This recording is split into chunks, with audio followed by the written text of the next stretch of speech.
I wonder about these virtual backgrounds. You know what?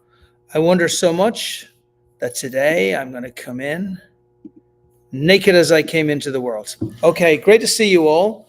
Welcome to the dojo. This is our place. Actually, you know what I'm going to do this morning? Let me give you a little bit of a feel for Expert Dojo. So, this is our place in Santa Monica. This is the location as it is. This is the Santa Monica shopping mall as you come through. And then this is all of the founders that we've invested in, amongst many, many, many more. And right now, at the very back there, on the balcony, you can see lots of people setting up for an event that's going to happen at the dojo. And I wanted to show you that this morning because I want to talk about visibility and making sure that people can see you rather than just hoping that your startup can raise lots of money. And I think this is where the more aggressive founders are going to win in a very, very, very big way. So that's what we're going to talk about today. Now, look, it's an AMA session. That means it's down to you. It's either a great session or it's not a great session, depending on the questions you ask me. To reinforce, I have invested in over 300 companies through Expert Dojo. That means I've diligenced them, I've looked at them, I've worked with them, I've seen who executed and didn't say they were going to execute it, who said they were going to execute, they didn't execute, what does execution look like? I've seen which investors have come in with follow-on funding. I've seen which founders haven't been able to raise follow-on funding, why they haven't been able to get follow-on funding. I've seen companies like Clinexus grow to almost $30 million a year in revenue with hardly anything. I put zero, but maybe $1 million raised, but maybe even less. I've seen other companies, great companies like Credit, just raise another $22 million at a valuation of $100 million. I've seen Gesture grow to tremendous scales, again, over $30 million a year in revenue, just by using such incredible growth hacking. So you can ask me anything you want. It doesn't matter. You ask me about growth hacking, you ask me about raising money, but most importantly, you should only be on this call if you want to grow a huge venture backable company. That's why you're here, right? And so when I look at this chat, hit me on the chat, right? So I'll start off with a little topic just to warm everybody up. And then as I go through the topic, either lots of questions and comments or not. If there's lots of questions and comments, we'll have a good long session. If there's not, no problem. I'll give you like a couple of little things to think about and send you away with. Right. So I showed you the dojo at the beginning because I want to focus very strongly on a thing called domain dominance. And by building domain dominance, a lot of folks feel that the way you have to do it is the way it used to be done by venture capital firms. And what that means is you get lots and lots and lots and lots and lots of money, and you spend all of that money on paid advertising, and the paid advertising works. And then people find out about you, and then you kind of become the dominant person in your space. Well, I got news for you. That doesn't work anymore. And it doesn't work for like lots of reasons. It doesn't work because you have SEO doesn't work the way it used to, right? We all know this. We know that there used to be hundreds of thousands of people on the web, and then there were millions, and then there were tens of millions and hundreds of millions, and now there are billions of people. Like, how the hell do you expect to be seen with your product or with your SaaS company with that amount of people that are all posting? Never mind watching, posting. Right? So SEO is incredibly difficult. Even paid marketing is incredibly difficult. I remember 8-10 years ago when people would put like things as simple as just soap or shampoo or things, not things we invested in, but people I knew. And they would say to me, Brian, guaranteed I get 3-1 on this. Now they get 0.5-1 on this. It doesn't work the way it used to work. Content marketing, hugely valuable when building it up. There is no but here. Hugely valuable. You have to do content marketing, and you have to be amazing at content marketing. Kevin O'Leary, the Shark Tank guy, always talks about this. He's great at content marketing. And he's like, if you can't do content marketing, then you better have somebody in your team who can do content marketing, because you don't have a choice as to whether it's something that's going to be done or not. You have to do it. Okay. And then we have, well, what else have you got? Partnerships. Oh, mamma mia, I love partnerships. I might do another session on partnerships in the future on one of the AMAs, because I think partnerships are going to be the number one thing in 2026 as far as being able to break into markets really quickly. I love partnerships, and affiliates is very, very, very close to partnerships. Now, one of the things that you'll notice with me as I do these sessions is that I'm an investor. I make my money from investment. Kishley, who produces this show, and I had a call this morning, and I said, Kishley, what is the only thing an investor cares about? He's like, making money from the companies. That's right, because it's the only way that we can pay back to the limited partners who give us the money to put into the program in the first place. But what's going to get that increase in valuation? It's not magic. Any VCs who think just by sitting back and watching this thing work that it's going to be okay are delusional. Those days are so far gone.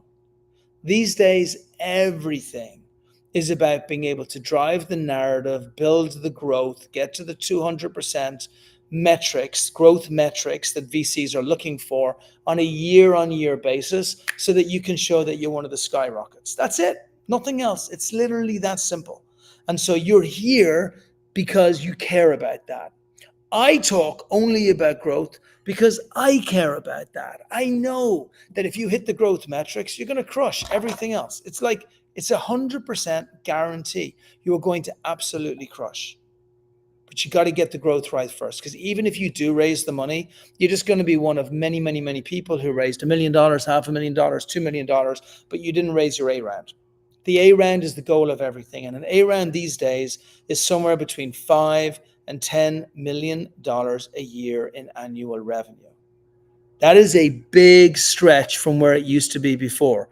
Previously, it used to be around, actually 50% of founders didn't even need revenue for an A round 10 years ago. All changed now. $5 to $10 million a year. Only real exceptions to that is if you've made money for people before, i.e. you've had a good exit, people kind of guess that you've got a good chance of being able to do it again.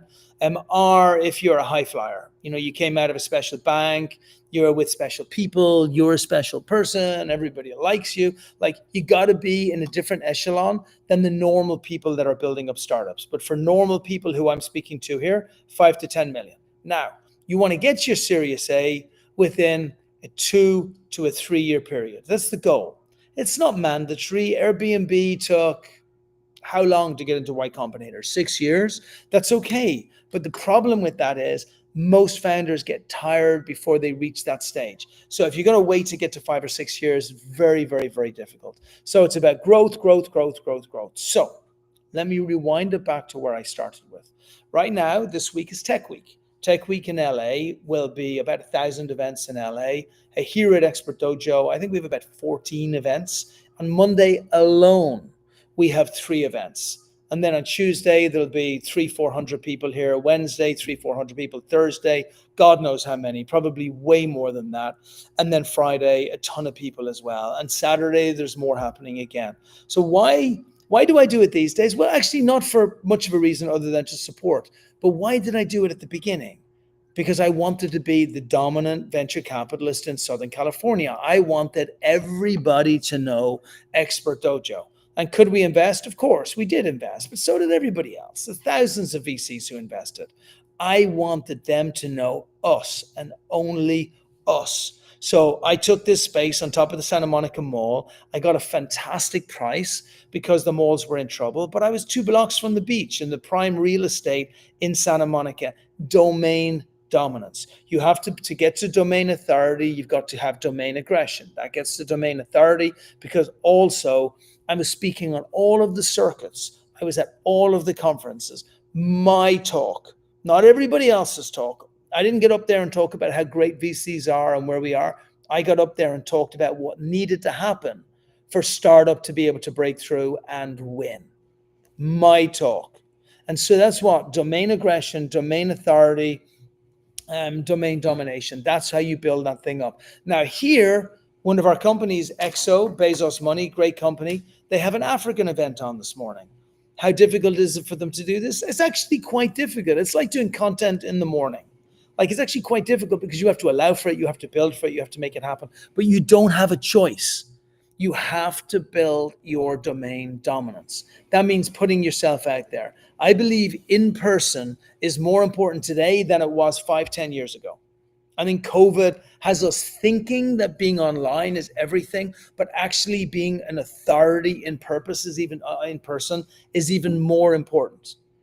That is why one of the events that we're going to do here is going to be a rebranding of Matchbook, but we're not going to do it in the shadows. We have an entire event. If you look at the Expert Dojo site on Thursday afternoon, you will see branding of a unicorn or something to that extent. Why are we doing this? Because we want to tell the world we have no dirty secrets. Matchbook is an amazing company with a phenomenal founder, which will be a unicorn, but it's taken a little bit of time to get to here. So I want to change that narrative. I want to build a new narrative. It's my story, my narrative, and me being the founder and myself. And so we're going to build ourselves a new narrative, and we are going to do it in public so everybody sees it. Big event, lots of people here. We're going to get them to help us build a brand. So if you want to see something like this happening, you can't see it in person unless you're in Santa Monica. And if you are, you're very welcome to come. But what you can do is you can look at the matchbook.ai brand today and relook at it in 4 weeks' time. Watch the difference. The website will be different. The logo will be different. The messaging will be different. The name might even be different. Remember, if the story isn't right, but you know the product is right, change the story. Okay. Question. Good man. Shreyansh, that's lovely. Nice question coming up first thing. How is Expert Dojo different to other early stage VCs? Well, functionality, we do the same thing, right? Venture capitalists all do the same thing on one element, which is that they invest money. But back in 30, 40 years ago when the first VCs came out, the objective was let's invest money and let's use our connections to try and help people. Same thing with early stage accelerators, which we launched as. They said, hey, let's provide mentorship and access to investors as something that's very valuable for founders. And it was. But times have changed. Now there are no longer 30, 40 VCs. There's more like 3,000, 4,000 VCs. Everybody's exactly the same. Nobody's any different. Everybody works on the same principle of passively working with founders to try and help them grow. Now, the truth is there's no contract that says they need to do any more than that. But remember what I said at the very beginning. As a VC, a lot of the times, the founder isn't capable of doing certain things because it's not their skill set. It's the same with all of us, right? And if we see that there's a gap here and we step in and we add to that skill set, then we're actively protecting the money.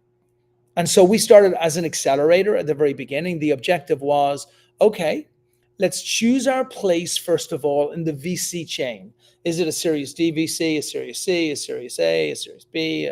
Is it a seed VC? Is it a bridge VC?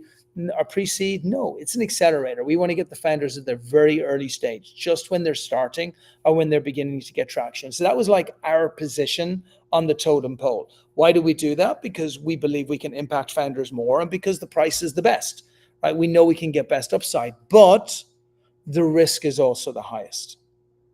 So we then looked and said, within VC, what is horribly broken and needs to get fixed? Nobody focuses on growth. Why are there no growth hacker VCs? Right? We were amazing at branding at that time. We've subsequently become very good at content. We've become very good at personal branding at other areas as well. Outbound, conversion, closing, SDRs, because we've grown and our founders have grown. But at the beginning, we were really, really, really good at messaging. You know, case in point was a wonderful company, Credit, who I love. And Ade built that company from zero to like 10, $20 million a year in revenue on just with his blood, sweat, and tears. But one of the things we looked at the start was, how do we change the messaging? They were sending money from diaspora to the African people. And then we looked for a red dragon, and the red dragon is Western Union stealing from the African people for years. And we're like, great. So they're the bad guys. So how do we create then a transformative impact, which is hugely valuable to people? Well, we're repatriating $1 billion of stolen money directly back to the African people through the world's first ever fair payment transfer system, right? Very strong. That is a mission. Now it's very easy to build a hero statement under that and very easy to build another one. As the mission evolved and they grew so quickly, they became one of the fastest stablecoin companies in the world. And now the mission has changed. Now the Red Dragon is no longer the Western Union thing. That's too small for us now. Now it's not us. So what I'm saying is every single person here should have a red dragon. That red dragon should be not your red dragon. It should be the red dragon of the company that you would most like to be your customer. They might currently be your customer. You might want them to be your customer, but they are your perfect customer that you can actually get from them. So yeah, we're a VC. But honestly, when I wake up in the morning and you say to me, or one of my buddies says to me, Brian, what do you do? I say, I'm a growth hacker. I just choose to make the money out of VC because I think VC is a very soft area where people haven't really embraced the potential of what can happen. Okay, how should other founders approach the US market if they're based in emerging markets? Oh, use someone like the Dojo is one thing, right? There's lots of ways to do it. But I do think you should have partners. I think one of the reasons why we're so heavily focused on India as a market, I think Africa will really mature and become an amazing market, especially in the fintech space. And especially after credit are successful, we're going to lean very heavily back into fintech there. But I think India also is an incredible space for breaking into the US. Always do it with your friends. I think trying to break into a brand new market with no knowledge, no experience, no anything is super hard. And I could say to you, get an SDR team. And I could say to you, hire somebody over here. But it's so hard because it's so difficult. So, slowly, cautiously, but aggressively, right? But you do it with friends. I said at the beginning of the call, I believe that partners and resellers are going to be the number one channel for all venture next year. Nobody else is talking about this, but I am talking about this. Number one next year. So you need friends and partners. And I don't even think you need one. I think it's one of those things where the US is such a good consumer market. You only have one enemy. Your enemy is not other competitors or people breaking in or anything else. Your enemy is, if I had a watch, I'd point to my watch right now. Your enemy is time. That's all it is. You want to make sure that you don't run out of time. And people get tired, your families get tired, your husbands, your wives, your kids, everybody gets tired of, oh man, I've got this cool startup and we're going to take over the world and it's going to be the greatest thing. And it sounds cool at the beginning, but after a while, the t-shirts fade, the business cards stay in the cupboard, and you get real tired yourself. So you got to do it fast. It's all about speed. And so partners and other people as well. We're actually building in India, Ashutosh, who is our managing director and is leading everything that we're doing in India, is building a monster fund over in India, which is going to be putting even more and more money in. Everything is about building bridges. We love the fact that people can build in India. That's awesome. But we think, hey, what's wrong with the rest of the world? There's another 7 billion people out there. So we want to go after that too. Growth metrics do you expect before Series A? Look, once you're hitting 100% a year growth and you're at 3 to 4 to 500% plus, 3 to 4 to $500,000 a month plus in revenue, you're on good track for Series A, with exceptions. Like the guy from Perplexity, like that wonderful intern out of OpenAI, he didn't need to do that because they saw he had something genius. So there are exceptions and there are outliers, and the outliers are, you got money from Sequoia before, you made the money before, you're going to get money very, very early. They're not going to need it. Maybe a highly complex thing that you're building that everybody realizes that you're a budding genius, then AI does definitely break the mold for that. But generally speaking, you want to be showing you're on growth trajectory between 100 and 200% a year or more. You want to be able to show that you're on or over $300,000 a month in revenue. And you want to show that you have a market that, let's say you're on that 3 to 5 million right now per year in annual revenue. You want to show that you can hit that 10 to 15 million by doing what you're doing. It's actually all math and it's pretty easy to follow. What you want to do is you really, seed is about getting a growth loop. Your growth loop is certainty, kind of certainty, probability, we'll call it, right? And it just means that you know what's coming. More importantly, the VCs know what's coming. So if you have an SDR team of 5 people in your team and they're making 100 calls each per day, and that's giving like 10 meetings, and the 10 meetings will lead into 2 prospects, and the 2 prospects lead into 0.5 sales. The growth loop is kind of there. So if you raise more money, you put more money in, you get 10 SDRs, you get 20 SDRs, you get 30 SDRs, then it grows the way it's going to grow too. I jumped heavily into Matchbook because I want to support. It's our company. We invested in them. They have a small blockage, but a great founder and a great company. I want to jump in and actually build that growth loop so they can jump to a Series C very quickly. I think it can go from 22 million in valuation, which is a late seed valuation, to about $300 to $500 million in valuation within 2 to 3 years. And I don't just think, I know, because, and I don't even have a growth loop in place. Okay, next question. How do you see the world transformation through AI infrastructure, specifically in the Data Localization Act? Look, there's a lot of smoke and mirrors. So it's a tale of two cities, right, Karan? You've got on one side of it, there's incredible things happening. Like we see OpenAI at $500 billion. We see Perplexity at the rate that that's growing to. We see all of the other AI growing companies growing so quickly. So on one side of it, there's huge hype around AI. And there's a lot of investment dollars being put into it. And actually, it's skewing the entire venture capital kind of metrics, because a lot of people are looking at this and saying, oh, there's loads of money going into early stage startup. No, there's not. There's actually disproportionate sums going into very few companies. And that's a problem. But they are going in, and there is huge hype on the back of it. On the other side of it, there are so many bullshit products being built. Like, I don't want to call them out just in case people have them, but there's so many products which are not really products. Like, they're okay, they're cool, they're features. Like, I love the marketing bots, but there's so many of them right now, and so many of them are doing the same thing. I love the fact that you can find somebody on recruitment using a bot, but again, most of it's sitting on the back of OpenAI. And it's not that these companies won't build unicorns, by the way.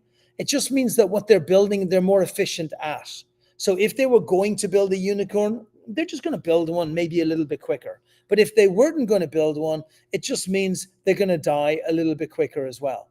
But it definitely doesn't signify that there's anything great there. But I think there's a tremendous amount of hype. I think 99% of VCs wouldn't know AI if it smashed them in the face.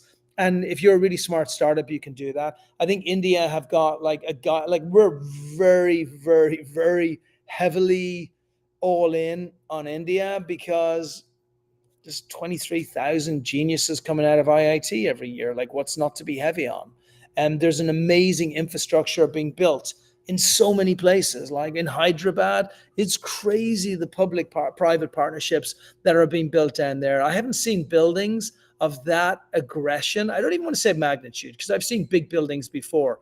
But like, you look at what's being built down there, the media center, like 1 million square feet, filled full of VCs, startups, innovators, everybody building out great stuff. So I think it's going to be really cool. I'm going to spend a ton of time over there in the hacker houses, and a ton of time over in the other places where great product is being built. I think like it's going to be the next empire.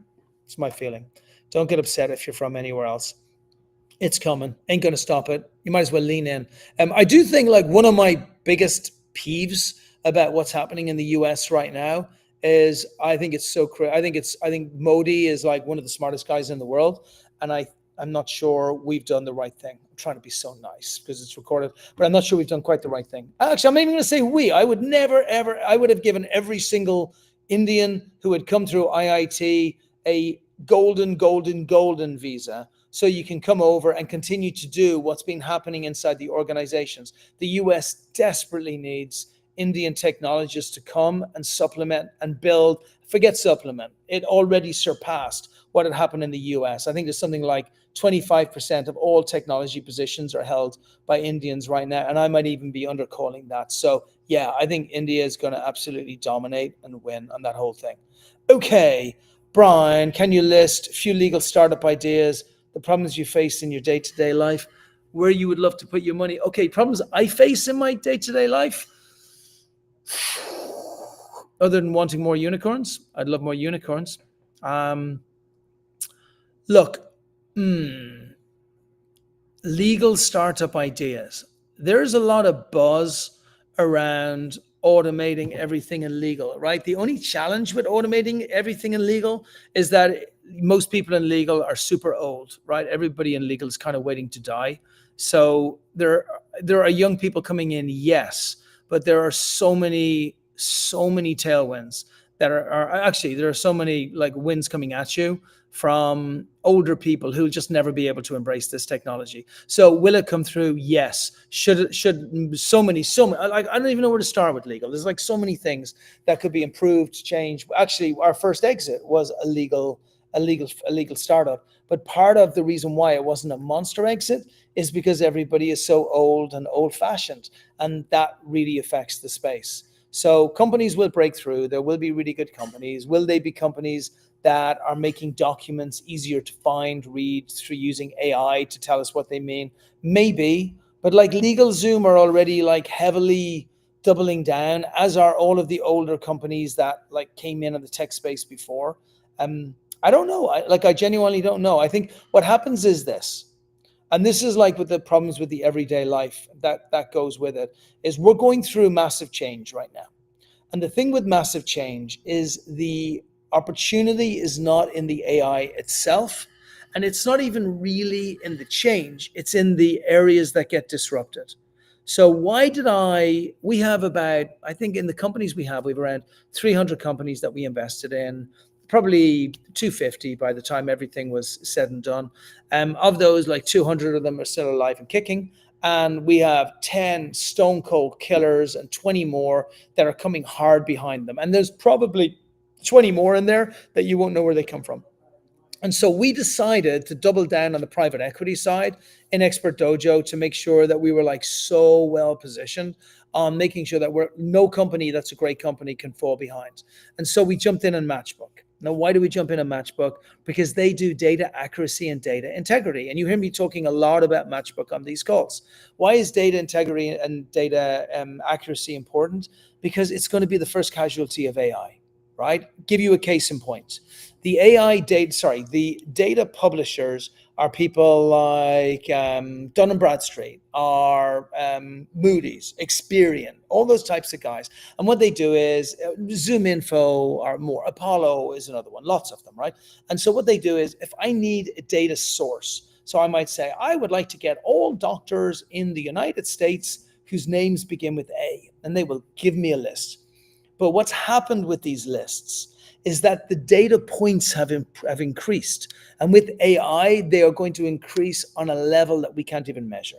Let me give you a case in point. Me. Who do I represent? Am I Brian McMahon, Expert Dojo? Am I Brian McMahon, the Nathan Family Office? Am I Brian McMahon from Matchbook? Am I Brian McMahon, et cetera, et cetera? There's like 6 data points for me. And which one are they going to pull? Well, it depends what I've registered, where I've registered it. Make it even worse. Pull from 3 different data points. You're now going to get 3 different answers for me. And they may all differ for answers that you had on what you had before. AI is going to make it 100 times worse. I said to my kid, hey, find to me event organizers in Santa Monica. ChatGPT pulled it up in 5 minutes. Data accuracy, probably like 5%. Great. Data is going to get decimated. Where do I want to be? Data. Other areas, cybersecurity. And it's not just quantum. I actually think AI is going to make cybersecurity a massacre. It's already being massacred, but it's going to be massacred more. Actually, I don't even know why people talk about cybersecurity breaches. They shouldn't. They should talk about data breaches. It's all data. So I'm very heavy on data right now because I think data is going to get massacred by AI. If we do put cybersecurity aside, I think it's going to get massacred by AI. So it's not so much what areas of legal are going to be improved. It's more what's going to get decimated by what happens in AI, and how can you get in there? Because there's fewer people in that space going after that space. Like today, if you were in venture capital, nobody's talking really about data. It's great. I'm in there 6 months before anybody else. Thank you. And I would bet there's some amazing data companies that are coming out of India and not just India, sorry, India was mentioned and Kushi mentioned it, which sounds like an Indian name. But like there's amazing startups going to come from India, but probably from the rest of the world as well. So look at the areas that are going to get decimated by AI. It was a little bit like the areas that are going to get decimated by the internet when the internet first came out. Like you knew that people who had shops over a period of time, 20 years, those guys were going to get absolutely decimated if they didn't onboard what was happening there. And so you can work towards that. Okay, cool. Payush, what you got here? How do you think the creator economy is going to turn out? So this is a toughie. So one thing is what's going to happen, right? And then the other thing is, what do you invest in? So most investors invest in B2B because it's predictable. I would say 90% of our investments are B2B. And then we have like 10% probably B2C and products mixed in there as well. So what do I think is going to happen with creators? I think the same thing is going to continue for the next 50 years, that kids are going to like be born and then they're going to be given some type of iPhone or whatever that turns into, and there will be some type of app store or AI replacement of the app store that will happen, and inside that there will be some type of TikTok where there will be some type of incredible person doing really weird stuff. And what will happen is the same thing that happened on Netflix will happen on TikTok and Instagram and everywhere else. Language will become unimportant. I watch as many shows in German, Spanish, which I'm not really watching in Spanish. I'm really watching it in English because it's all being changed real time. So influencers will no longer be just American influencers that most people are following, except in your own markets. They'll now be Americans will follow Spanish and everybody else as well. And influencers will continue to gain traction. Now, the question will become, how monetizable are those people, both for brands and how good investments are they? Influencers have always and creators have always been a very, very, very difficult investment for investors. We've never made money on them. We've never made the right call on them. And it's not, I can't blame the founders. I can't blame the product. I've had incredible founders, an incredible product, and neither have worked. It's just a tough space because what will happen is you'll get 500 companies that will go for it and just one will win. Or you'll get somebody who'll come in, ex-CAA, they'll raise $50 million and they'll just win. It's very difficult. It's not about the best product in many cases. It's about who's the most aggressive, gets to market, the most connected, and can get the most people on their platform. So I think it's just it's a slightly challenging platform. It's a slightly challenging area, but it's going to keep on growing.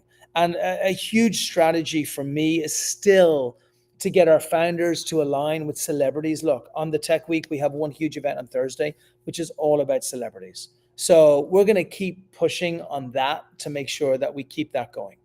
So yeah, everything just very strongly focused on that area. But I think as far as investing in that area, it really, and if you are a startup, and that's why you asked that question, I think the only thing you can do is drive traction, show that you're on trajectory to a Series A, show that you have like really good growth, and you can maybe be doing 10, 20, $30,000 a month. Show that you have a company that can really build upon itself, and then you're going to do just great. Right? That's what it's all about. You want to build the whole thing up. And I would circle it back to this. And by the way, if there's any more questions, I love the questions that are coming up this morning. Oh, we have to do that. I love the questions coming up this morning. And if you have more, please put them in there. But I think, look at it. Let me give you like a 5-minute diarrhea on what you need to do to be successful in 2026. So there are more investors than ever before. Markets like India and Africa are becoming so much more sophisticated on a level that can't even be measured. The US seems like it's in a difficult place right now because a lot of the people who had money before do not have money right now, and they are in a very, very, very tight spot. But Donald Trump is not going to want to leave his presidency on anything other than a note of absolute glory. And that means his last 2 years have got to be 2 years of absolute abundance.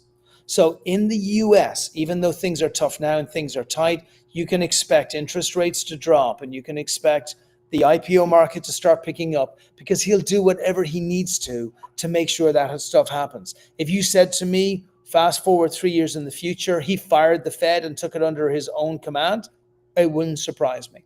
If you told me that his own person replaced the people, it wouldn't surprise me. But what would surprise me is if we end the 27 and 28 on anything else other than absolute abundance. So prepare. The other thing is, everything right now seems like it's around the hype of AI, but it's really about customer transformation. You gotta focus your product on customer transformation. Of course, you need to have a large enough market. That was always the case. But the case right now is you have to be showing your growth and building on a level that your customer is really engaging with your product. And remember, your Horizon 1 product is not your Horizon 3 product. Your Horizon 3 product is that great product that changes the world. Our Horizon 1 product was an accelerator. And we wanted to build the best accelerator in the world. And we're still doing that. That Horizon product, 1 product doesn't go away, right? But that will be measured by the amount of unicorns we get, our exits, our success versus everyone else. Our internal success is to turn $30 million into $1 billion. That was always our internal success rate. Internally, externally, we'll see how good we are in time. But our Horizon 3 is building a private index fund for alternative and emerging assets. Look how much bigger that is. How did we get to Horizon 3? Because we spent so much time focusing on the customer in Horizon 1. Now, even though our end customer is, of course, the limited partner because we have to pay them back, our interim customer is the founder that we are investing in. So we have to see, what do we have to do to help this founder grow at the quickest rate that they possibly can so they hit unicorn status very, very quickly up here? What do we need to learn? And then we're like, oh, if we know how to do that, let's bring in public market warrants and options and private equity and incubation and all those wonderful things as well. Let's include them all. But you can only get there by becoming obsessive with your Horizon 1 customers when you get to Horizon 3. That's how the whole thing builds up, right? And then you get to that place. And so that's what you have to do. And there's one piece that really adds on to it. And I'll show you because I just put it here. Look, speaking of the creator economy, that bad boy right there is going to be a mobile content marketing set piece where I'll have, I think I have a banana up there right now. That banana will be replaced in about 2 weeks' time with a computer. And that computer will be ready to record at any time. And we will do live recordings a day in the life of a VC. We're trying to build out unicorns. Follow us to find out how we're getting on with unicorns. And we'll share every single thing that we have going on. What does that mean? It means Brian has got to be an expert in media, not an expert in venture capital. You all need to do the same thing. You have to be experts in media. Now, we've been so focused on our customers, on our startups, that we haven't focused on ourselves. Bad us. But that's not going to continue. From now on, we're going to focus on ourselves. And you're going to see us become an amazing media company. Gary Vaynerchuk does this the best. All day, every day doing media. He's excellent at media. You guys all have to be the same as well. That means that you investor updates, newsletters, like you think anybody reads that stuff anymore? That's not what you got to be good at. What you got to be good at is growing and making sure other people are finding you really easily. Because you're putting yourself in a place where they can. Okay, my friends, that is it. It has been really wonderful being here. It always is. Come prepared with your questions. Remember, on these AMAs, look, I want you to build unicorns. It's a very simple process. You get a product which people like. You make sure that product is transformative. You then engage with customers super aggressively. Don't spend all of your time working on do build systems, but at the beginning is not the time for it. Afterwards is the time for it. At the beginning is the time for a super aggressive outreach all day, every day. Build incredible media around your brand all day, every day. Close your customers all day, every day. Learn from your customers all day, every day. Like, that's what you want to do.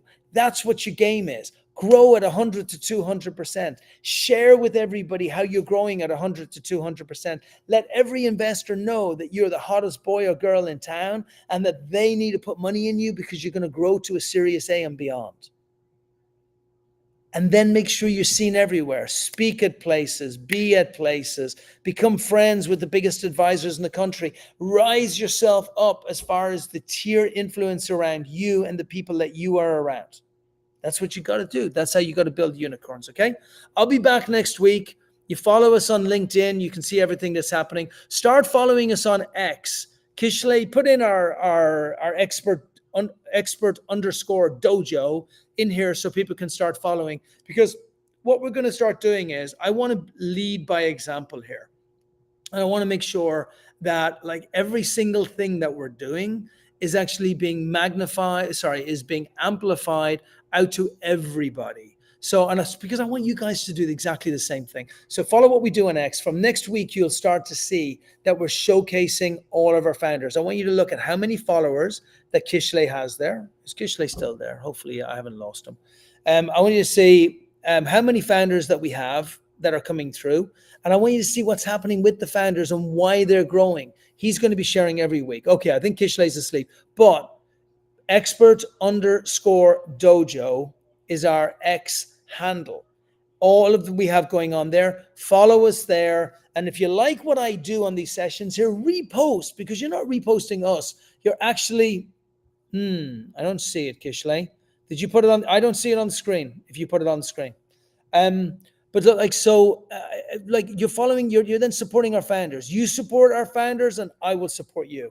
And by the way, our next cohort is going to be happening on, and by the way, you can also see underneath there as well, every week for more expert highlights on what we have here. I don't see the expert dojo. Okay, that's fine though. Yeah, you support them, I support you. That's how it works. Next investments we're doing, by the way, our next program is going to be in Q1 next year. All of the programs this year have been done, but make sure you apply on Expert Dojo if you want to get the $100,000 that we invest and all of the growth hacking and me and the entire team all of the time. Come on, bargain of the century. But until that point, I would love you and leave you all. Go out there, build unicorns, share with me when good things are happening. If I don't get anything back here, then I don't know if any of this stuff is working or if you're just having fun or if you're actually getting value from it. So share, let me know, keep on growing, and let's